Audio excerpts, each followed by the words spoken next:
When you speak of the average Ethiopian, in the absence of a credible opinion poll, how do you know what the average Ethiopian thinks? But my question is that I want focus on your statement yesterday at the rally. It seems to me that it had two parts. One, your attitude or on your relationship with Western powers, such as Europe and the US. There appears to be a tug of war between your government and these forces. And there are pundits who think that, or who claim that your statements or recent moves in relation to these countries is not driven by some kind of paranoia. And if that is the case, what do you think is the source of that paranoia? And second, this is not your first election to win. There has been other 3 elections in the past. I have never seen you being reconciliatory to the opposition. As you said earlier, you made statements that are reaching out to the opposition. You've never done that in the past. What has made you do that? What has changed you or your party? How do I know what the average Ethiopian thinks in the absence of a poll? Your assumption is that polls are always right. I wouldn't share that view. But I would assume that people who are not habitually, the opinion of people who are not habitually supportive of the PRDF, but are not extremists either, would be the average Joe in Ethiopia. And the opinion of that average Joe overwhelmingly has been that we have reached out and reached out very well to the opposition, that we did not gloat over our victories, and so on and so forth. I have talked to many people, including many elders, about this, and many of our people have talked to many other people. And so the initial reaction to my speech, which is a party position, has been very, very positive amongst Ethiopians. I'm sure you will have noticed some of that in your individual interactions as Ethiopians here in Addis. Now, with regards to paranoia, we're not paranoid about anybody or anything. Why should we be? The European Union, we have excellent relations, and we'll continue to have excellent relations with the European Union, in spite of the fact that, in this case, they allowed their political opinion, their observer allowed his political opinion to interfere with the task at hand. That's very unfortunate, but that's not the end of history. It's just one bump along the road. And in spite of that, we will continue to have excellent relations with the European Union, full stop.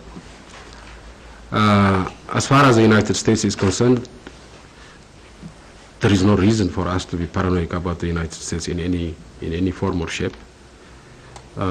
Indeed, quite the contrary.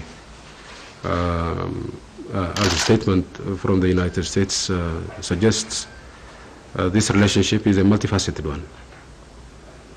It includes many aspects, including security aspects. And the security cooperation between the United States and Ethiopia has been very good. At times we have been accused of being subcontracted by the United States to do the dirty job of the United States in the region. And now, that was not true, but paranoia cannot in any form or shape express the type of relationship we have with the United States at the security level. You don't have that type of security relationship when you are paranoid about X or Y or Z. But as the statement said, we have a multifaceted relationship. Not all of the facets are ideal at this stage. Some facets are going well, others are not. In the case with regards to governance, for example, and democratization, we in Ethiopia believe that the democratization of Ethiopia is a purely and exclusively Ethiopian affair. That foreigners cannot should not try to be kingmakers in this process. Foreigners cannot and should not try to be the ultimate arbiters of that process and the players in that process. At times, some people in Washington have moved, in my view, dangerously close to the line of distinction between partnership and one that goes beyond partnership.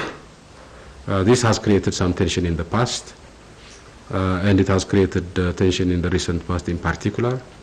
I'm sure we'll discuss it and resolve it. So there's no paranoia. In my statement yesterday, I said exactly what I said now, which is that we want a partnership with everybody. We will work for this partnership with everybody, but there's a limit, and that limit stops where some people begin to act like the final arbiters of the political process in Ethiopia. That is not their task. That is not their right. That's what I said, and I don't think there's anything paranoid about it. Everybody grows up, even older people grow up, and learn lessons from their experience. And so my attitude at 40 is likely to be different from my attitude at 55. Time has passed, and we have learned lessons. I think that's part of the reason. The most important reason, I think, is quite different, and it is the extraordinary attitude of Ethiopians who voted for the opposition. Across the board, it was very clear, it was made very clear to us that those who voted for the opposition nevertheless wanted the opinion of the majority to be respected and for everything to go peacefully. Some sympathizers and members of some of the opposition parties were putting themselves in danger in trying to disarm some of these opposition members who were coming to the polling stations with hand grenades. People went out of their way to ensure peace and tranquility. Not just those who voted for us, but those who voted against us. So we are reaching out to those who voted for the opposition, more than reaching out to the opposition itself. And we believe we are simply following their lead. The maturity, the magnanimity we saw in their attitude, we believe is something that we should emulate. And we are trying to emulate it. That's the main reason. With regards to whether there will be a debate in Parliament or not, first, whether there are 2 or 20 or 200 opposition parties, members in Parliament, there will be some representation of the opposition in the Parliament, and they will, in my view, be expressing the same opinions that the opposition express outside of Parliament. So there will be debate based on these 2 seats that you mentioned. But more importantly, we believe that the Parliament has a constitutional task which it can fulfill, should fulfill in a manner that would serve the interests of the Constitution and of the ruling party, and that is its supervisory authority, it is oversight authority over the executive. It is in the interest of the APRDF that the Parliament has very effective oversight over the executive. It is in the interest of the APRDF, not only in the interest of the Constitution and the citizens, but it is also in the interest of the APRDF that the Parliament carry out very strict and critical oversight activities, because we know what happens when complacency creeps in.